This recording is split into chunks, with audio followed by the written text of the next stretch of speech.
ki nga xamante ne moom mu ngi sous les liens de détention effectivement am nit mun nañ ko andi lekk chaque jour nga gis ko. boo demee Rebeuss léegi fekk fa bool yi. ku ci nekk ku am mbokk bu nekk sous les liens de la détention dinañ ko yóbbul li nga xamante ne moom la soxla.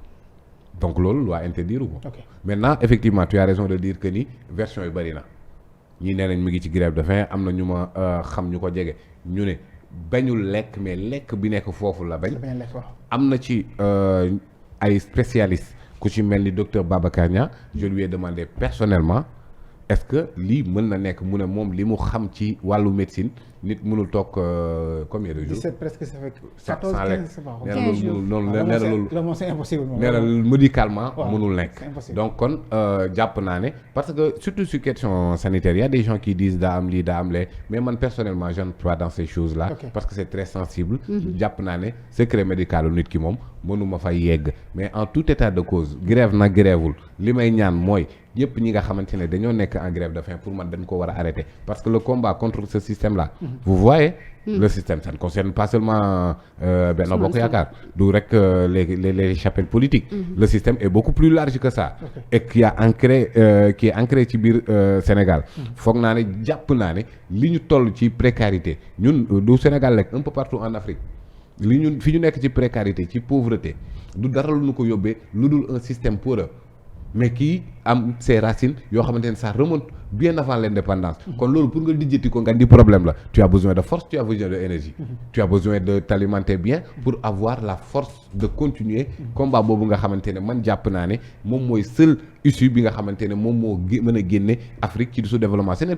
il ne s'agit pas de démocratie wala la volonté populaire mën nga fi gis ay présidents un peu partout en Afrique mën nañ fal à plus de 90% ñu ñëw noot seen askan ñu ñëw yëpp seen askan c'est pourquoi je salue l'engagement et la détermination des jeunes là je les adore hein. J'aime le capitaine Traoré waaw oui dinañ ci ñëw léegi beneen biit mooy dégg naa Sadikh Top ce soir muy wax que ne Ousmane Sonko dañ ko mën génnee ci fu mu nekk yóbbu ko waat prison est-ce que dans ces états aussi loolu je ne comprends pas yóbbu il est déjà en prison génne ci lali hôpital mi di la waat ko fi nga xam ne moo di Sébikotane mais en principe c'est la révélation qu'il a fait je pense non je sais pas mënu xaw ma mais en principe est-ce que dans ces conditions ce serait quasiment dina yomb non doucement je parle du principe il est à l'hôpital principal parce qu'il est malade suñu ko fajee ba jàpp ne reprendre na son état sanitaire dañ koy delloowaat loolu moom mooy kii parce que waaw ñoom dañ ko arrêté li tax ñu yóbbu ko ci hôpital bi c'est pour une chose ponctuelle il pense qu'il est malade alors donc bu ñu ko yóbbee ba faj ko la logique voudrait que léegi ñu delluwaat. mais ku ñu wax ay 14e jour de grève de la faim. après mais Bamba nit comme li kii wax rek la rejoindre nit boo xamante dañ la teg loxo nga feebar ñi faj la boo paree kay da ngay delluwaat fa nga nekkoon ba keroog ñu lay mën a juger wala ñu mën a la libérer Sadikh Top lu mu wax mooy que ne Ousmane Sonko dañ ko bëggoon a delloo fi nga xamante ni rek mooy kaso Sébikotane te ak condition yoo xamante ni kii di Ousmane Sonko mënul rejoindre fi nga xamante ni mooy ci kaso. c'est-à-dire son état il veut dire que son état de santé n'est pas compatible avec l'univers carcéral. Bon voilà donc et que j'ai vu aussi un tweet de Aliou Tine aussi qui dit à peu près la même chose que la situation sanitaire de Ousmane Sonko serait catastrophique mais juste dans le même sens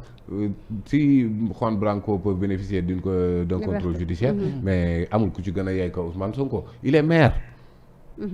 même si sur le papier on a déchiré le récépissé de Pastef il reste un leader de l'acteur de la scène politique sénégalaise des centaines de milliers de Sénégalais plaçaient sa confiance gëm ne kii moom moo mën a génne réew mi ci yenn difficultés yi alors au vu et au su de ça je pense que ni Ousmane Sonko au-delà nonobstant yenn accusations yi qui frisent le ridicule donne toutes les garanties mais aussi je ne pense pas que Ousmane Sonko war a compromettre en quoi que ce soit la paix et la stabilité parce que depuis qu'il est entré en politique man boog avant ces carnages judiciaires de mœurs là Ousmane Sonko a posé sur le terrain politique ci espace politique bi sur la table Ousmane Sonko a posé des idées ah oui en 2019 avant élection yi au moins def na fi lu fi mësta am imposer à la classe politique un débat technique haute place de l'Obélisque mbooloo wër ko journalistes yi gën a xarañ ci réew mi ñëw wër ko di ko poser question muy tontu ci vision bu mu am pour un Sénégal meilleur même s'il n'est pas d'accord avec la gestion du pétrole et du gaz, il a écrit un livre, Chronique d'une spoliation. buy dem élection il met sur la table un programme jot na li ñëpp bokk ñëpp jot ci donc kon incarnation wu refus incarnation wu lutte contre ce système là je pense que Ousmane Sonko l'a assuré avec courage et avec détermination donc kon jàpp naa ne li nga xamante ne moom moo ciy nekk yëpp lu wér te wóor moom mooy la place de Ousmane Sonko n'est pas en prison. Ok maintenant quelle stratégie pour mettre fin à ça est-ce que dañ ko def pour ñu. def stratégie venant de qui waxtaan devenant de quiconque pour que par rapport ak. grève de la faim beeg ñi jàpp. non c'est-à-dire xam nga stratégie man du ma je ne dirais pas que Ousmane Sonko na def telle ou telle stratégie. ñi tooñ Ousmane Sonko nañ bàyyi tooñ rek. aussi simple que ça. lu tax nga ne dañ ko tooñ kan moo ko tooñ moo arraché téléphone benn nit looloo ko indi ak ci li nga xamante ne moom la nekkoon vol tu penses que Mame Marie Ousmane Sonko am na problème mu téléphone bay sàcc téléphone parce que infraction pour mu am il faut que doucement rek pour que infraction am il faut la réunion de 3 éléments un élément matériel maanaam nit ki est-ce que def na oui def na un élément légal est-ce que lii mu def loi da koy tere oui loi da koy tere article 366 code pénal un élément intentionnel c'est-à-dire lu ñu naan l'intention coupable est-ce que Ousmane Sonko a eu intention de voler un téléphone et apparemment ce téléphone-là s'agissait d'un techno ou itel quelque chose du genre. mais le fait mu arraché aussi. Ouais, comme ce téléphone bii la mel loolu ça ne coûte même pas plus de 100 000 francs. Ousmane Sonko si clique du doigt 333 millions taxaw. il a besoin de voler quoi que ce soit et que d'accord vol pour vol boo ñëwee fekk nit di ko filmer à son insu la loi sur la protection des données personnelles da koy bañ kii la sax homme de tenue la je sais pas moo tax non d'après la communication du procureur ku doon dem yoonam la paan foofu dafa paan oui c'est ce qu'il a dit donc il n'était la personne en question n'était pas dans l'exercice de ses fonctions si on en croit au communiqué du procureur alors que vol boobu noonu qui a fait mais tout le monde est-ce que jàppoon ne Ousmane Sonko dafa waroon a maytu yu bëree parce que déjà ba di seetaan ñu lay filmer di dem sa yoon man bu doon man la dama naan la supprimer léegi yow doo Ousmane Sonko non yow Pape Moussa nga Ousmane Sonko bokkul ak la loi ne distingue pas Ousmane Sonko Pape Moussa Bamba la loi dafa ne Sénégal yëpp ñoo tolloo devant la loi loolu la Sénégal. waaw c'est vrai mais yow Pape Moussa xam nga yow benn plainte laa mos a gis ci yow te xam naa dina ci dikk ci kanam te yow kenn toppewu la viol kenn toppewu la dara bëggoo réew mi je pense bëggoo yu nekk président mais Ousmane Sonko ak li nga xamante moom lay incarné justement c'est-à-dire peut-être que si j'avais l'aura de Ousmane Sonko dinañ ma jiñ viol ça veut dire quoi li nga wax ça veut dire que ni Ousmane Sonko xëy na dañ koy jiñ lii mu ñu ko jiñ parce que xam nañ ne 25 février moom bër bu mu taxawal problème am loolu la parce que li tax nga ne Ousmane Sonko la Pape Moussa la li ñu différencier mooy Ousmane Sonko a la capacité élection taxaw le 25 février 2024 ñuy wàññi xob ba 18h tëj bureau de vote yi commencé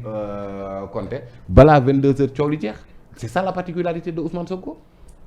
alors est-ce que ku nit ku am boobu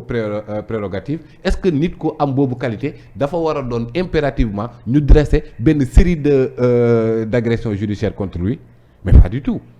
donc kon effectivement Ousmane Sonko la moom moo tax boo jëlee image am amul sañ-sañu nangu ko parce que moom Ousmane la tudd sant Sonko que ni bu yeggee ci yenn kii il faut inventer benn Adji Sarr bu ko jiiñ viol ak menace de mort te dara amu ci parce que moom Ousmane Sonko la que ni dañu war a mën a jàpp ne rek ne s'il arrache un téléphone pour extraire son image ses données personnelles parce que moom Ousmane la tudd sant Sonko rek bu ko defee da nga naan sàcc la te pourtant bu ko Pape Moussa defoon nga bàyyi ko vous vous rendez compte de ce que vous dites de la constitution ne ñun ñëpp a tolloo il a parlé plutôt de l'élément déclencheur lu tax ñu arrêté Ousmane Sonko waaw justement c'est-à-dire l'élément déclencheur bon yow yaa wax loolu de yow yaa wax ne yow nga Pape Moussa nga moom Ousmane Sonko waaw c'est vrai que yow Pape Moussa nga moom Ousmane Sonko waaw la constitution du Sénégal nee na ñun Sénégalais yëpp ñoo tolloo devant la loi waaw ñoo de race de sexe ni de religion donc kon parce que Ousmane Sonko effectivement li coow li bëri li wax ji bëri xam nañ ne Ousmane Sonko keroog 25 février ca ngoon mais ndax dina ci bokk tamit loolu dama question la boo xam ne waaw est-ce que dina ci bokk ndax bu fekkee que ni rek état lay xeexal état am na ay pouvoir yoo xamante ni Marie dama ne la Ousmane Sonko boo xamee ne 25 février ca ngoon wàññi xob ya commencé nga dégg wiir Sonko nanu fexe ba du ci bokk kon kay tontuwaat nga sa bopp rek parce que dégg nga est-ce que dina ci bokk waaw est-ce que ñoom bëgg nañ mu bokk ci parce que dama ne lii di xew nii yëpp sur le plan des procédures l'enjeu c'est que bu mu bokk